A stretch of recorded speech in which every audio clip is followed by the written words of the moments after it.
श्री गणेशाय नमः। श्री सरस्वते चरण कमलेभ्यो नमः। श्री गुरु चरण कमलेभ्यो नमः। ओम हनुमते नमः।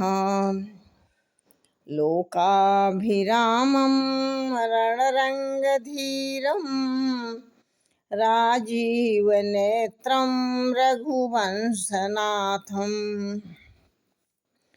कारुण्यरूपं करुणाकरन्तं श्रीरामचन्द्रं शरणं प्रपद्ये। जीवन थोड़ा ही भला जामे हरि सुमिरन होय। 100 बरस का जीवना लेखे धरे नहीं कोई। जय श्री राम।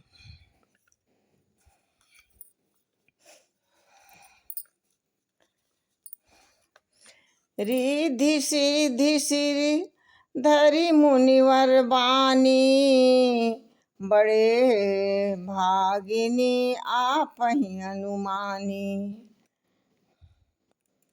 कहीं परस्पर सिद्धि समुदायी अतुलित अतिशय राम लघु भाई।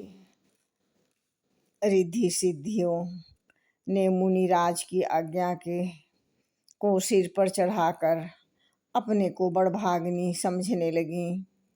सब सिद्धियां आपस में कहने लगी, श्री रामचंद्र जी के छोटे भाई भरत ऐसे अतिथि हैं जिनकी तुलना में कोई भी नहीं आ सकता।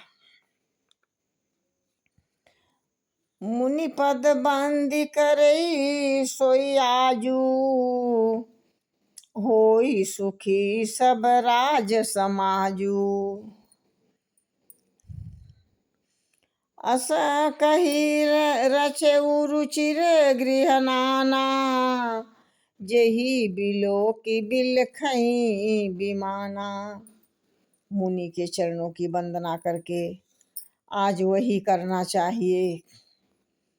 राज समाज सुखी हो ऐसा कर उन्होंने बहुत से सुंदर घर बनाए जिन्हें देखकर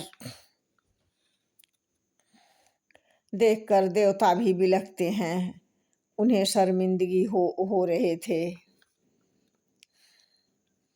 भोग विभूति भूरी भरी राखे देखत जिन्हीं अमर अभिलाषे। दासी दास साज सबलीन है जोगवत रहि मन ही मनुदीन है। एक घरों में बहुत से भोग, इंद्रियों के विषय भोग, ऐश्वर्य, ठाट बाट, बहुत सारा सामान सिद्धियों ने पल भर में सजा दिए। सबसे पहले भरद्वाज जी एक एक घर दिए, जिन्हें सबसे पहले मुनि भरद्वाज जी एक एक घर दिए। सबको देखकर देवता भी ललचा गए। दास दासी दिए, सब प्रकार के लिए मन लगाकर उनके तरफ देखने लगे। जैसे जिसकी मन की रुचि के अनुसार करते रहते हैं। सब समाज सजी सिद्धि पल माही जे सुख सुरपुर सपने हुनाही। प्रथम ही बास दिए सबके ही सुंदर सुखद जता जथा रुचि जेही। जो सुख समान स्वर्ग में भी स्वप्न में भी नहीं है, ऐसे सब समान सिद्धियों ने पल भर में सजा दिए। पहले तो उन्होंने सब किसी को जिसकी जैसी रुचि थी वैसी ही सुंदर सुखदायक रहने के लिए घर दिए। बहुरी सपरिजन भरत कहूँ सिद्धि अस आय सुदीन। विधि विस्मयदायक विभव मुनिवर तप बल कीन्हे।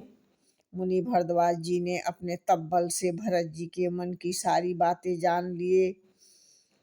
भरत जी को कुटुंबी समेत रहने के लिए स्थान दिए। भरद्वाज जी ने ऐसा आदेश दिए कि भरत जी जैसा चाहते हैं उनके सब संगियों को आराम मिले, सभी को स्थान दिए जाएं। मुनि ने अपने तपोबल से ब्रह्मा जी को भी चकित कर देने वाला ऐसा वैभव रच दिया जिसका वर्णन भी नहीं किया जा सकता। मुनि के प्रभाव को भरत जी देखकर चकित रह गए, लेकिन कुछ कह नहीं सके।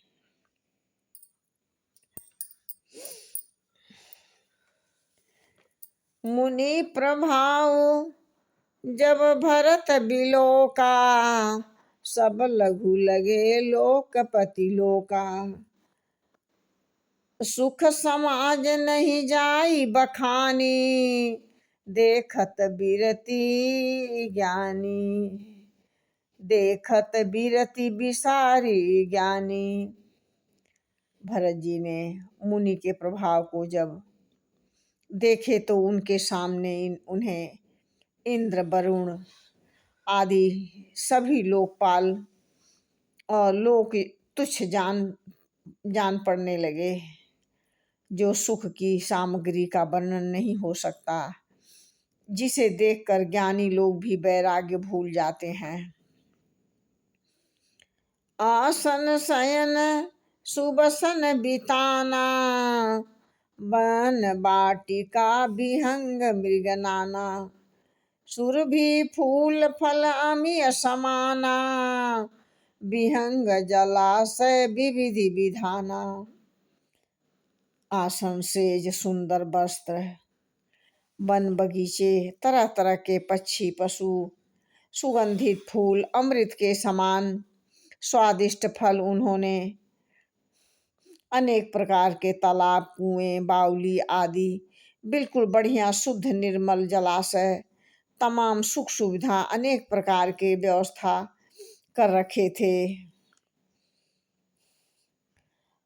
आसन पान सूचि अमी अमी से, देखी लोग सकुचात जमी से। सुर सुर भी सुरतारु सबही के, लखे अभिलाष सुरेश सची के। अमृत के भी अमृत सरीखे से पवित्र खान पान के पदार्थ को जिन्हें देखकर सब लोग संयम पुरुष विरक्ति मुनियों की भांति सकुचा रहे थे। सबके सब डेरे में मनोवांछित बहुत प्रस्तुत देने वाले कामधेनु और कामधेनु गाय भी थी, कल्प वृक्ष भी है वहाँ पर, जिसे देखकर इंद्र भी इंद्राणी भी यही अभिलाषा उनका मन ललचाने लगे। ऋतु बसंत बह त्रिविधि बयारी, सब कह सुलभ पदार्थ चारी। त्रियक चंदन बनिताधिक भोगा, देखे हर्ष विषय बस लोगा। बसंत ऋतु, शीतल मंद सुगंध, 3 प्रकार की हवा चल रही है। सभी को धर्म अर्थ काम और मोक्ष चारों पदार्थ सुलभ है। माला, चंदन, स्त्री आदि भोगों को देखकर सब लोग हर्ष और विषाद इन बातों से होता है कि श्री राम जी के वियोग में नियम व्रत से रहने वाले हम लोग भी भोग विलास में क्यों आकर फंसे। कहीं इनको भोग विलास क्यों आसक्त होकर हमारा मन नियम व्रतों को हम भंग करें। संपत चकई भरत चका, मुनि आय सुखेलवार। ते ही निशि आश्रम पिंजरा राखे भाभिनुसार। भोग विलास की सामग्री चकवी, भरत जी चकवा और मुनि के आज्ञा खेल, जिसे उस रात को आश्रम रूपी पिंजरे में दोनों को बंद कर रखा है। और ऐसे ही सवेरा हो गया। भरत जी इनके बीच में भी रहकर इसी तरह उदासीन थे, जरा भी उनका स्पर्श तक नहीं किया। ये है भरत जी की भक्ति। राम जी से प्रीति का समर्पण ये है। प्रभु से कितना प्रेम और उनकी भक्ति को बहुत बहुत ऐसे ऐसे भक्ति कहीं नहीं देखा गया। जय श्री राम।